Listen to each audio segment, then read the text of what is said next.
오늘 말씀은 이사야 13장 1절에서 22절입니다. 키워드는 바벨론을 향한 심판 선고, 성도를 향한 격려, 만군의 여호와의 자녀로서 드리는 기도입니다. 아모스의 아들 이사야가 바벨론에 대하여 받은 경고라. 너희는 민둥산 위에 기치를 세우고 소리를 높여 그들을 부르며 손을 흔들어 그들을 존귀한 자의 문으로 들어가게 하라. 내가 거룩하게 구별한 자들에게 명령하고 나의 위엄을 기뻐하는 용사들을 불러 나의 노여움을 전하게 하였느니라. 산에서 무리의 소리가 나며 많은 백성의 소리 같으니 곧 열국 민족이 함께 모여 떠드는 소리라. 만군의 여호와께서 싸움을 위하여 군대를 거멸하심이로다. 무리가 먼 나라에서 하늘 끝에서 왔으며 곧 여호와와 그의 진노의 병기라. 온 땅을 멸하려 함이로다. 너희는 애곡할지어다. 여호와의 날이 가까웠으니 전능자에게서 멸망이 임할 것이미로다. 그러므로 모든 손에 힘이 풀리고 각 사람의 마음이 녹을 것이라. 그들이 놀라며 괴로움과 슬픔에 사로잡혀 해산이 임박한 여자같이 고통하며 서로 보고 놀라며 얼굴이 불꽃 같으리로다.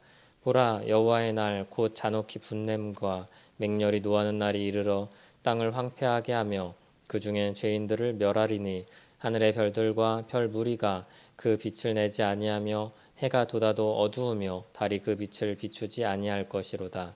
내가 세상의 악과 악인의 죄를 벌하며 교만한 자의 오만을 끊으며 강포한 자의 거만을 낮출 것이며 내가 사람을 순금보다 희소하게 하며 인생을 오빌의 금보다 희귀하게 하리로다. 그러므로 나 만군의 여호와가 분하여 맹렬히 노하는 날에 하늘을 진동시키며 땅을 흔들어 그 자리에서 떠나게 하리니 그들이 쫓긴 노루나 모으는 자 없는 양같이 각기 자기 동족에게로 돌아가며 각기 본향으로 도망할 것이나 만나는 자마다 창에 찔리겠고 잡히는 자마다 칼에 엎드러지겠고 그들의 어린아이들은 그들의 묵전에서 메어침을 당하겠고 그들의 집은 노략을 당하겠고 그들의 아내는 욕을 당하리라.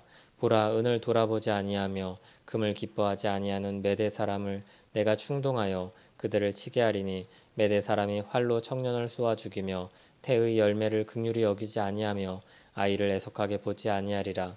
열국의 영광이요 갈대아 사람의 자랑하는 놀이개가 된 바벨론이 하나님께 멸망당한 소돔과 고모라 같이 되리니 그곳에 거주할 자가 없겠고 거처할 사람이 대대에 없을 것이며 아라비아 사람도 거기에 장막을 치지 아니하며 목자들도 그곳에 그들의 양떼를 쉬게 하지 아니할 것이요 오직 들짐승들이 거기에 엎드리고 부르짖는 짐승이 그들의 가옥에 가득하며 타조가 거기에 깃들이며 들양이 거기에서 뛸 것이요 그의 궁성에는 승냥이가 부르짖을 것이요 화려하던 궁전에는 들깨가 울 것이라.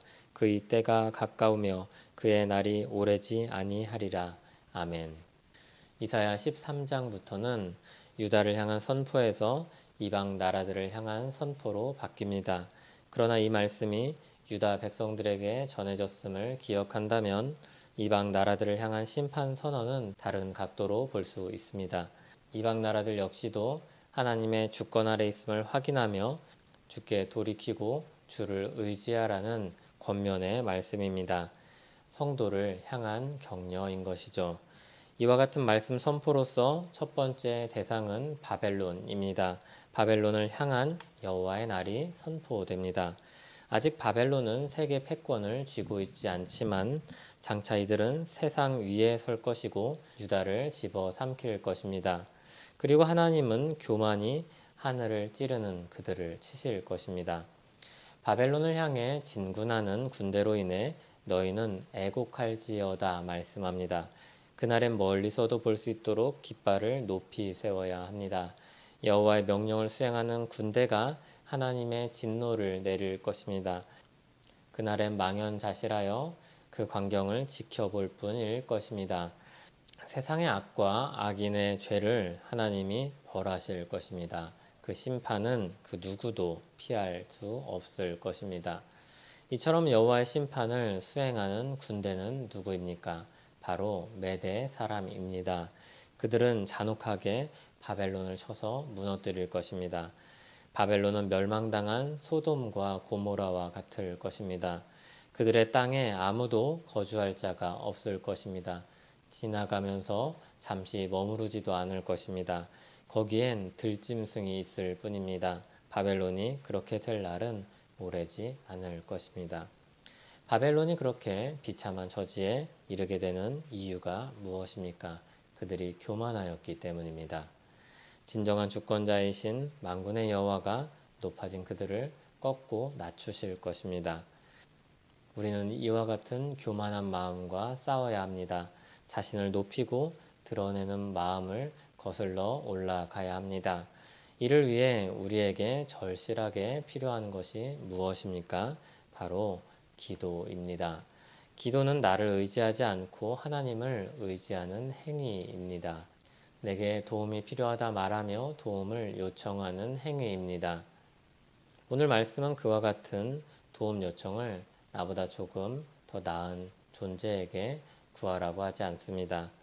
가장 높은 분, 온 우주의 주권자이신 만군의 여호와께 구하라고 말씀합니다. 그것은 부끄러운 것이 아닙니다. 가장 높은 분께 우리 필요를 아뢰는 것은 아주 자연스러운 일이며 하나님이 기쁘게 생각하시는 일입니다. 또 한 가지 우리가 기도할 때 조력자가 있음을 기억하십시오.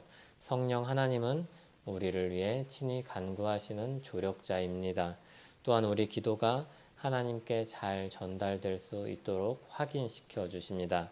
우리가 하나님의 자녀임을 증언하십니다.